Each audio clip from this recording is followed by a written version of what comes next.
Merdeka.com. Sepanjang sejarah, Islam telah memiliki banyak tauladan wanita yang tidak diragukan lagi kesucian dan rupawannya. Salah satu di antaranya Siti Maryam. Maryam sapaannya terlahir dari seorang ibu bernama Hannah binti Faquds, saudara ipar Nabi Zakaria, dan ayahnya bernama Imran, seorang tokoh dari ulama Bani Israel. Wanita terbaik sepanjang zaman ini dilahirkan setelah melalui proses yang sangat panjang. Sebab, Hannah binti Faquds sempat divonis mandul. Namun, harapan untuk memiliki anak tak pernah sirna. Bertahun-tahun menjalani kehidupan bersama Imran, Hannah binti Faquds telah melakukan berbagai cara untuk memperoleh anak, akan tetapi tak pernah tercapai. Dia akhirnya mengandung setelah bernazar, berjanji kepada Allah bila permohonannya dikabulkan, akan menyerahkan dan menghibahkan anaknya ke Baitul Maqdis untuk menjadi pelayan, penjaga dan memelihara rumah suci, Bait Allah.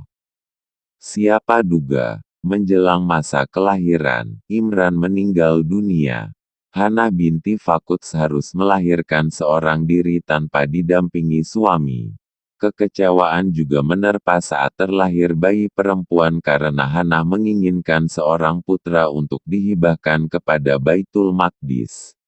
Wahai Tuhanku, aku telah melahirkan seorang putri, sedangkan aku bernazar akan menyerahkan seorang putra yang lebih layak menjadi pelayan dan pengurus Baitul Maqdis, ujar Hannah binti Faquds kala itu. Maryam terlahir sebagai anak yatim. Meski demikian, banyak ahli ibadah di Baitul Maqdis yang ingin mengasuhnya. Hal ini bisa diketahui saat Hannah binti Faquds membawa Maryam ke Baitul Maqdis.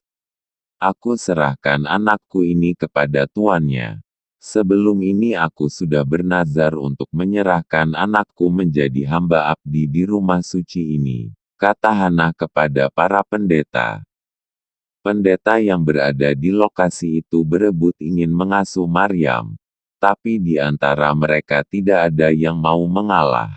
Mereka pun sepakat menggelar permainan membuang pensil masing-masing ke dalam sungai.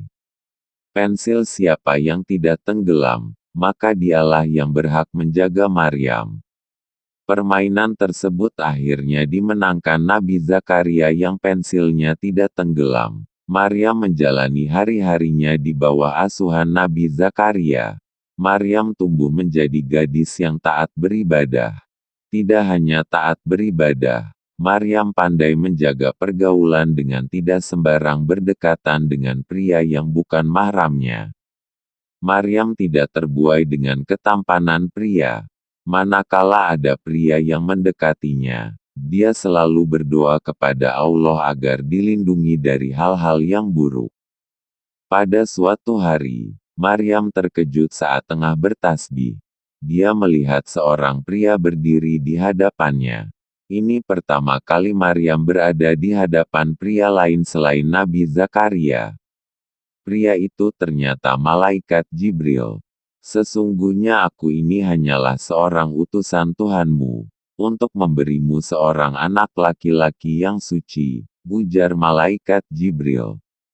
Bagaimana akan ada bagiku seorang anak laki-laki, sedang tidak pernah seorang manusia pun menyentuhku dan aku bukan pula seorang pezina, jawab Maryam.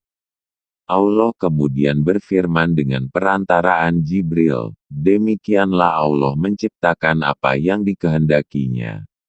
Apabila Allah berkehendak menetapkan sesuatu, maka Allah hanya cukup berkata kepadanya, jadilah, lalu jadilah dia. Qs Ali Imran 42-47. Setelah kedatangan malaikat Jibril, Maryam kemudian hamil. Saat kehamilan Maryam semakin membesar, orang pertama yang mengetahui adalah Yusuf bin Yakub an-Najjar, seorang ahli ibadah Bani Israel. Yusuf sempat terkejut karena dia mengetahui bahwa Maryam merupakan gadis yang taat ibadah dan sangat menjaga kesuciannya. Sekuat apapun menyembunyikan kehamilan dari masyarakat tetap akan diketahui. Maryam mendapat tuduhan atas kehamilan tanpa suami. Saat melahirkan putranya Isa Al-Masih, berbagai tuduhan zina datang silih berganti. Maryam tak ingin menjawab tudingan tersebut. Dia pun mengisyaratkan agar orang-orang yang menudingnya berzina langsung bertanya kepada Isa Al-Masih yang saat itu digendongnya. Bagaimana mungkin kami berbicara dengan seorang anak bayi yang baru dilahirkan? Atas izin Allah, Isa Al-Masih tiba-tiba berbicara sebagaimana yang tercantum dalam firman Allah. Sesungguhnya aku ini hamba Allah. Dia memberiku Alkitab Injil, dan dia menjadikan aku seorang nabi, dan dia menjadikan aku seorang yang diberkati di mana saja aku berada, dan dia memerintahkan kepadaku, mendirikan salat dan menunaikan zakat selama aku hidup, dan berbakti kepada ibuku. Dan dia tidak menjadikan aku seorang yang sombong lagi celaka. Dan kesejahteraan semoga dilimpahkan kepadaku, pada hari aku dilahirkan, pada hari aku meninggal dan pada hari aku dibangkitkan hidup kembali. Q.S. Maryam, 30-33, Medeka, Q.